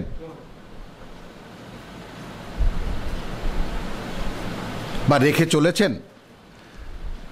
যেমন জাকির নায়েক সাহেব বলেন না, যে একজন লোক যদি একটা মানে ভাঙাচুরা ড্রাইভারকে জিজ্ঞেস করে যে ইসলাম কাকে বলে, তাহলে তাকে যদি একটা ভালো একটা মার্সিডিজ গাড়ি দেওয়া হয়, তো সে তো ওটাকে ধ্বংস করে ফেলবে। তো মার্সিডিজ গাড়ির গুণাগুণ সম্পর্কে জানতে হলে জানতে হবে মার্সিডিজ কোম্পানিতে গিয়ে, অথবা তার ক্যাটালগ পড়ে। বাজে ড্রাইভারের কাছে দিয়ে গাড়ি ধ্বংস হয়ে গেছে, সেই গাড়ি দেখলে তো আর মার্সিডিজের গুণাগুণ চেনা যাবে না। এই উপমাটাকে খুব ব্যবহার করেন তিনি। তো আমাদের চেহারা দেখলে কি মোহাম্মদ রাসূলুল্লাহ সাল্লাল্লাহু আলাইহি ওয়াসাল্লামের সঙ্গে কোনো দিক থেকে মিলবে? নাকি মানুষ অবাক হয়ে যাবে, এরা মোহাম্মদের অনুসারী, এরা সাল্লাল্লাহু আলাইহি ওয়াসাল্লাম। মানুষ তো হার্ট ফেল করবে, এরা মোহাম্মদের অনুসারী। নাউযুবিল্লাহ, করবে কিনা? তো তাহলে সেই যে আপনি কমিটমেন্ট ফেল করেছেন, তার শাস্তি কি হবে? এবং সেইটার প্রথম প্রাপক আরব ভাষাভাষী কারা? এই কোরআনের ভাষা কি আরবি। আরবি যাদের মাতৃভাষা, তাদের কোরআন পড়তে আমাদের মতো কষ্ট করতে হয়? তো তারা থাকবে এখন সারা দুনিয়াতে আল্লাহর রিসালাত নিয়ে। সেই অর্থও তাদেরকে দেওয়া হয়েছিল, দেওয়া হয়নি? অফুরন্ত অর্থ, অফুরন্ত সম্পদ।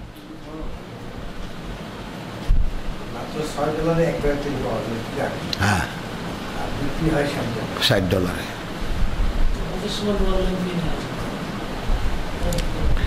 যাই হোক, আমরা তেলাওয়াতের আগে শেষ করি।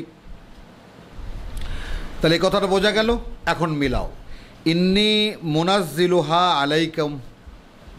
আমার দাদা যখন হজ করতে গিয়েছেন, তখন ওই জাহাজের পাশে এসে বলতো, হাজ হাজ, আল্লাহ আল্লাহ, আল্লাহ করিম, আল্লাহ করিম, ভিক্ষা চাইতো। আমার বাবা, তার আগে আমার দাদা। কত বছর আগে? খুব বেশি হলে 60-70 বছর আগে, 80 বছর আগে ভিক্ষা করতো এই জাত। ছাগল বা উটের দুধ, গাধার দুধ, গাধার গোশত, বা উটের গোশত আর ছাগলের গোশত, আর কি, আর তাদের পশমের কাপড়, এই তো পরিধেয় ছিল তার। আর মরুভূমির সব, যাকে বলে কি বাঞ্জারান, যেটাকে উর্দুতে বলে, অর্থাৎ আমরা যেটাকে বলি বেদে। আমাদের দেশে যারা ভ্রাম্যমান ওদেরকে আমরা বলি বেদে। ওরা নদীতে নদীতে ভেসে বেড়ায়, আর ওরা কুলে কুলে ভেসে বেড়ায়, তো একই তো। হ্যাঁ, তো সেই যে জাত এখন, তাহলে অকৃতজ্ঞতা কোন পর্যায়ে পৌঁছেছে কোনো সীমা নেই তার। এখন শাস্তি ঘনিয়ে এসেছে এবং তার বার্নিং আগুন চারিদিকে চুলায় লেগে গেছে। আর কি সুন্দর 10 জাতি একত্রিত হয়েছে এখন সৌদি আরবকে রক্ষা করার জন্য। জাতিগুলো কি? যেখানে মুরসিকে ফাঁসি দেওয়া হয় সেই জাতি, তাই না? যেখানে এই ইউরোপিয়ান বউ নিয়ে জর্ডানের বাদশাহ ঘর করেন সেই জাতি। জাতিগুলোর চেহারা কি একটা, মুসলমান এনারা সবাই। ক্বালা আল্লাহু ইন্নী মুনাজ্জিলুহা আলাইকুম, আমি নাজিল করে দিচ্ছি। ফামান ইয়াকফুর বা'দু মিনকুম, যে অকৃতজ্ঞতা করবে এরপরে তোমাদের মধ্যে, ফাইন্নী উআযযিবুহু, আমি তাকে শাস্তি দেব, আযাবান, এমন এক শাস্তি, লা উআযযিবুহু আহাদাম মিনাল আলামিন, এই বিশ্ববাসীর কাউকেই সেই শাস্তি আমি আর এর আগে দেইনি, এমন শাস্তি দেব। তো সেই শাস্তির কথা বলতে গিয়ে এতগুলো কথা বললাম। অর্থাৎ যেই ইহুদিদের পায়ের তলায় কোরআন বলছে যে ইহুদিদেরকে খ্রিস্টানদের পায়ের তলায় আল্লাহ কিয়ামত পর্যন্ত রেখে দিয়েছিলেন, হলো এটা কোরআনের সত্য। এখন বাস্তবে কি দেখাচ্ছে যে বাইরে খ্রিস্টানরা ঠিকই শক্তিশালী, কিন্তু ওদের মূল শক্তির চাবিকাঠি ইহুদিদের হাতে।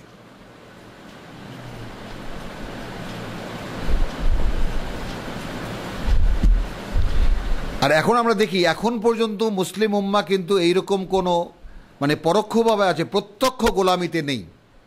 200 বছর ইংরেজের করেছি আমরা, গোলামি করেছি, কিন্তু সেখান থেকেও আমরা ঝটকা দিয়ে বেরিয়ে এসেছি। কিন্তু খ্রিস্টানরা যে গোলামিতে পড়েছে, এই গোলামি কোন পর্যন্ত? কিয়ামত পর্যন্ত যেতে হবে একেবারে। কবে আল্লাহ মুক্তি দেবে? আল্লাহ মুক্তি দেবেন না, আল্লাহ তো বলছেন এমন শাস্তি দেব। ওয়াইদ ক্বালাল্লাহু ইয়া ঈসা ইবনে মারইয়াম, তাহলে মায়েদা আমাদের বিধানের সূরা, সেখানে ঈসা ইবনে মারইয়ামের কাহিনী, এবং কাহিনীর মূল ওই যে মরাল লেসন থাকে না, লেসনগুলো কি কি?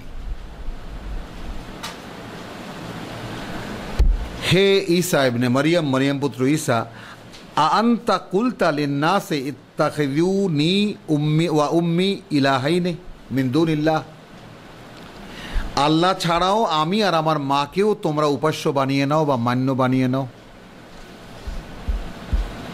বলেছিলে এরকম কিছু? ক্বালা সুবহানাকা মা ইয়াকুনু লি আন আকুলা মা লাইসা লি বিহাক্কিন, যেই কথা বলার কোনো অধিকার আমার নেই, সেই রকম কোনো কথা আমি কেন বলতে যাব? পবিত্রতা তোমার হে প্রভু। ইন কুনতু কুলতু হু, যদি আমি এইরকম কিছু বলতাম, ফাকাদ আলিম তাহু, তুমি তো নিশ্চয়ই জানতে। তাহলে ওখানে কিন্তু, হ্যাঁ মামুন, ওখানে কিন্তু মানে এখানে কিন্তু এড়িয়ে গেল, ক্বালু লা ইলমা লানা, রাসূলরা বলবেন কি আমরা জানি না। এখানে মানে একজন কেনা হয়েছে আলাদা করে যখন ঈসাকে ইন্টারোগেশন করা হচ্ছে, ইন্টারোগেশন হচ্ছে না, তখন কি করা হচ্ছে কি জানি বলে, এটা বাংলা জানি কি বলে, কাঠগড়ায় রেখে আসামিকে জিজ্ঞাসাবাদ, হ্যাঁ, জেরা করা। তো ঈসাকে যখন জেরা করা হচ্ছে তখন বলছে যদি আমি বলতাম, সব রসুলরা কিন্তু বলেছে আমরা জানি না। আর ঈসাকে আলাদা করে যখন বলছে তুমি কি এই কথা বলেছিলে যে আমাকে এবং আমার মাকেও তোমরা উপাস্য বানিয়ে নাও আল্লাহর সাথে,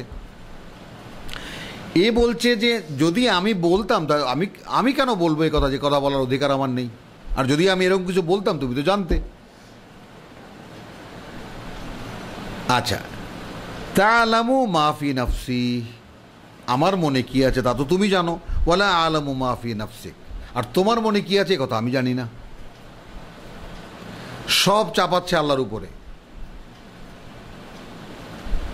বলেন তো কেন?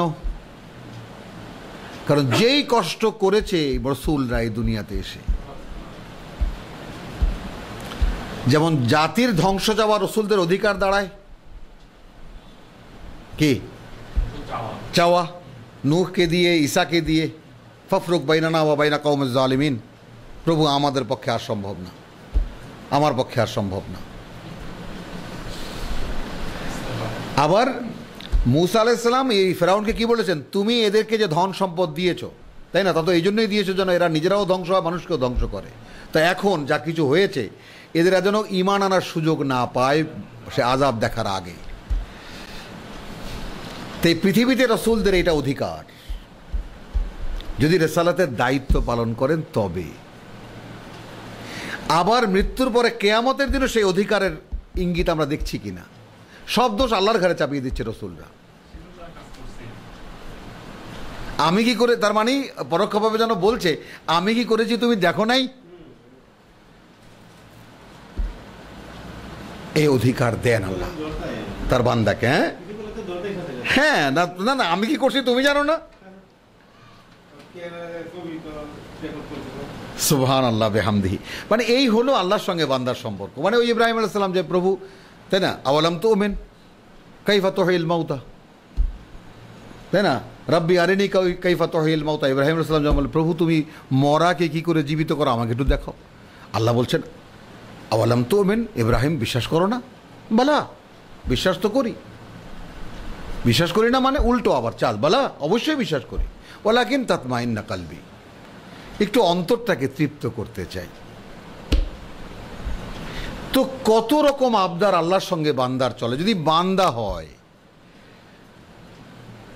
তো রসুলরা তো একদম সলিড বান্দা ছিলেন আল্লাহর।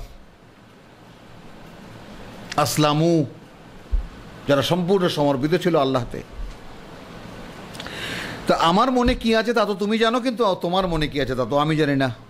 মা কুলতু লাহুম ইল্লা, এখন আমরা আমাদের এখানে বিলাই এর সাথে সম্পর্ক করি যে মোহাম্মদ তুমি কি বলেছিলে যে তোমাকে না বানালে কিছুই বানাতাম না? তুমি কি বলেছিলে তোমার বান্দা মানে উম্মতকে যে তুমি কিয়ামতের দিন দাঁড়িয়ে সমস্ত উম্মতকে জাহান্নামে, মানে জান্নাত থেকে জাহান্নামে নিয়ে যাবে অথবা জাহান্নাম থেকে জান্নাতে নিয়ে যাবে বলেছিলে?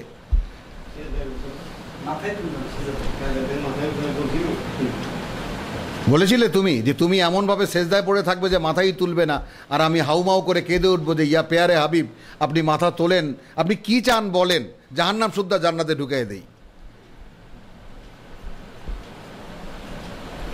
দেখি যেন আমরা চোখ খুলে খুলে যেন দেখি। মা কুলতু লাহুম ইল্লা মা আমারতানি বিহি, আমি তাদেরকে যা আমাকে তুমি আদেশ করেছো তাছাড়া কিছুই বলিনি।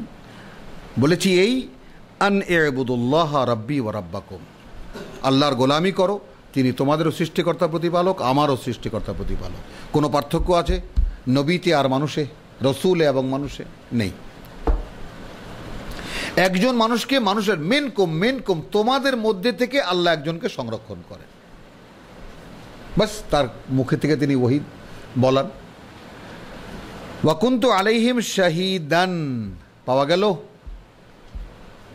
সব রসুলের উত্তর এই একজন রসুলকে দিয়ে দেওয়া হচ্ছে। আমি ছিলাম প্রত্যক্ষদর্শী, সাক্ষীদাতা, মা দুমতু ফীহিম, যে পর্যন্ত আমি তাদের মধ্যে ছিলাম। তাহলে এখন মামুনুর রশিদ কি উত্তর হবে আপনার? আপনি আপনার সমাজে যে কদিন দুমতু ছিলেন সে কদিন কি করেছেন? আমি কি উত্তর দেব? মোস্তাক আহমদ কি উত্তর দেবেন? কার কাছে কি উত্তর আছে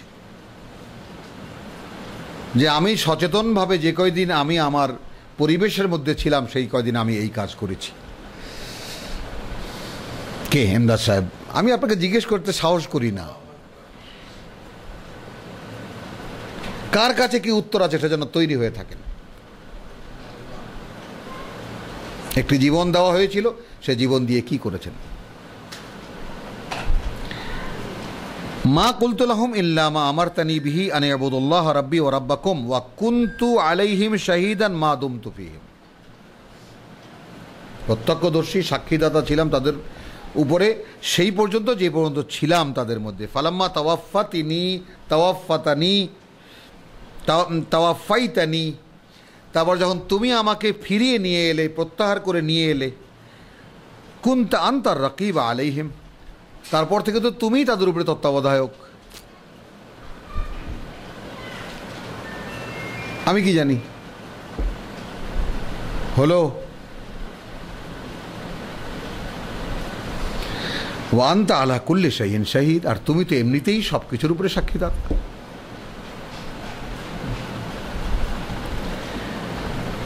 ইন তুআযযিবুহুম, এখন যদি এদেরকে তুমি শাস্তি দাও, ফাইন্নাহুম ইবাদুক, তাহলে এরা তো তোমার গোলাম, দাও। তবুও রসুলদেরকে কতটা মহৎ করে তৈরি করা হয়েছে।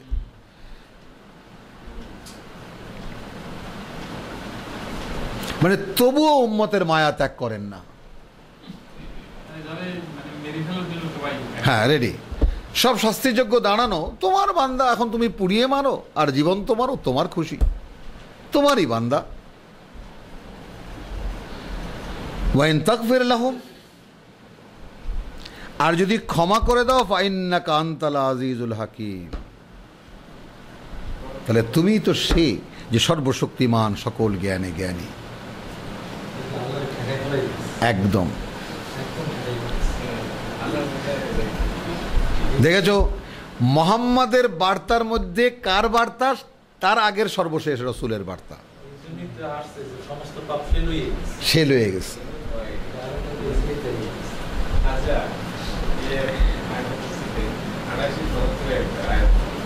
ওদিকে একটু পরে যাই।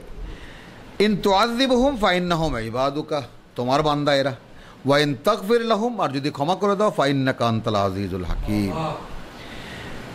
ক্বাল আল্লাহ, হাযা, আল্লাহ কি বলছেন দেখো, না পটে যাননি আল্লাহ। আচ্ছা, আবার একটা কথা কি, ঈসা ইবনে মারইয়ামকে রসুলগণের প্রতিনিধি কেন বানালেন? প্রশ্ন কি না? এই কোরআনে কেয়ামতের দিন ঈসা ইবনে মারইয়ামকে দাঁড় করিয়ে ইন্টারোগেশন করা হবে সমস্ত রসুলদের সামনে। এখানে মোহাম্মদ কোথায়?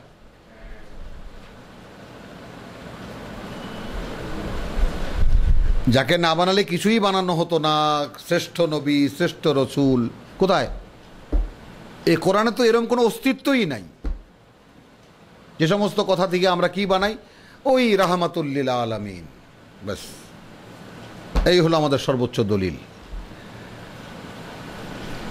তো আল্লাহ তাআলা যার মাধ্যমে কিতাবকে পূর্ণ করেছেন, তার কিতাবকে বাস্তবায়িত করেছেন, তার তো তিনি রাহমাতুল লিল আলামিন তো বটেই, অর্থাৎ তারপরে তো আর কোনো নবী আসবেন না, কোনো রসুল আসবেন না। তো তিনি এমনিতেই তার মর্যাদায় অতুলনীয়, ঠিক আছে, কিন্তু তাকে না বানালে কিছুই বানানো হতো না, তার সমস্ত উম্মতকে তিনি জাহান্নাম থেকে জান্নাতে নিয়ে যাবেন, এই সমস্ত আজগুবি কথার জায়গা তো কোরআনে নেই। আচ্ছা, এখানে যে প্রশ্নটি আমি করলাম যে ঈসা ইবনে মারইয়ামকে দিয়ে কেন এই ইন্টারোগেশন করা? কারণ ঈসা ইবনে মারইয়াম কালিমাতুল্লাহ। বোঝা গেল যে ঠিক সম্পূর্ণ বাশার নয়। বোঝা গেল, মানে বাশারিয়ত যেটা, মানবীয় দেহ যেটা মায়ের গর্ভে তিনি পেয়েছেন, কিন্তু তার মূল চেতনা সম্পূর্ণ আল্লাহর কথা। পাওয়া গেল জিনিসটা।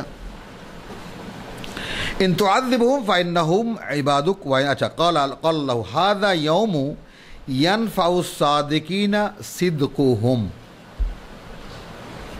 কি মানে করব আমরা?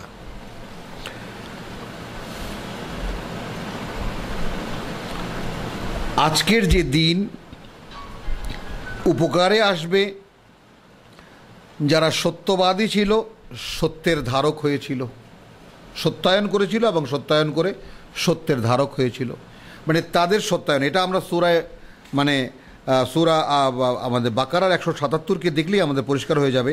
77 সে উলাইকা আল্লাযিনা সাদাকু, উলাইকা আল্লাযিনা সাদাকু ওয়া উলাইকা হুমুল মুত্তাকুন। বিরাট বর্ণনার পরে এরাই যে বিশ্বাস করতো আমাকে, বা মোত্তাকি যে মানে ইমানদার যে তার সত্য প্রমাণ করে দেখিয়েছে, এবং এরাই মোত্তাকি। তাহলে এখানে আমরা কি দেখব? ক্বালাল্লাহু হাযা ইয়াউমু ইয়ানফাউ সাদিকিন, সেই সত্যবাদীদেরকেই মানে কাজে আসবে বা উপকারে আসবে as-সিদকুহুম, তাদের সত্যতা, অর্থাৎ তারা যে সত্যতাকে সত্যায়ন করেছিল। লাহুম জান্নাতুন তাজরি মিন তাহতিহা আল-আনহার, তাদের জন্য রয়েছে সুন্দর বনভূমি যার বুক চির অসংখ্য ঝর্ণা জলাধার প্রবাহিত, খালিদিনা ফিহা আবাদা, থাকবে সেখানে অনন্তকাল। রাদিয়াল্লাহু আনহুম ওয়া রাদু আনহু, তিনি সন্তুষ্ট তার উপরে এবং তারাও কৃতজ্ঞ তার প্রতি।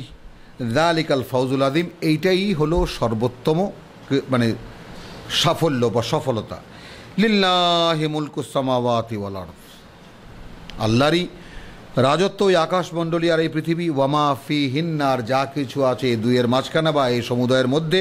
ওয়াহুয়া আলা কুল্লি শাইইন কাদির, এবং তিনি প্রতিটি জিনিসের উপরে তার ক্ষমতা প্রয়োগে সক্ষম। আলহামদুলিল্লাহ, সূরা মায়েদা সমাপ্ত হলো। ওয়ামা আলাইনা ইল্লাল বালাগ, রব্বানা লা তুযিগ কুলুবানা বা'দা ইয হাদাইতানা ওয়া হাব লানা মিন লাদুনকা রাহমাহ ইন্নাকা আনতাল ওয়াহ্হাব। আইজ ভাই বলেন।